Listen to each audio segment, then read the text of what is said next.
Hey guys, Steve Simpson here with Central Florida Property Management. Hope you guys are doing well. We work with lots of investors, lots of first-time investors, and we're often asked what we think makes good rental properties.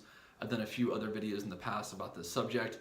Wanted to deep dive into something a little bit, and that is that generally repair costs and costs for typical renovations do not scale with the rental price of a property, but do scale with the size of the property. Hopefully I can explain this a little bit. So if you have two properties of the same size and rent for different amounts, what you're paying to, let's just take for example paint, to paint the inside of that property is going to cost the same whether that property rents for $1,000 a month or $2,000 per month. Something to consider because you can budget every so often you're going to have to paint the inside of the property. And that cost, again, is going to be the same regardless of what your rental amount is for that property.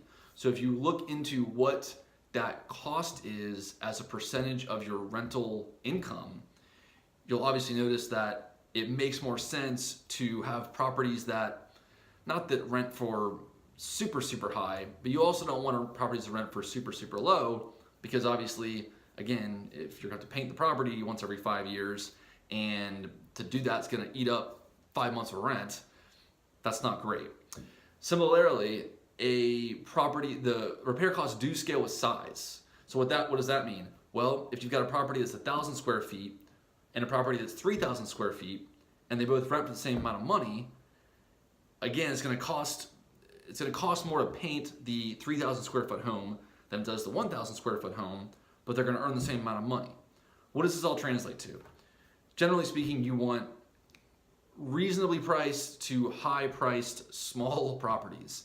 All kinds of stuff scale with square footage. Paint, flooring, HVAC, roofs, a lot of major things, expensive things, and things that happen often scale with size. So if you've got a 3,000 square foot property that you're having to paint once every 5, 6, 7 years, that can add up, especially if that property is not renting for considerably more than a 1,000 square foot property would.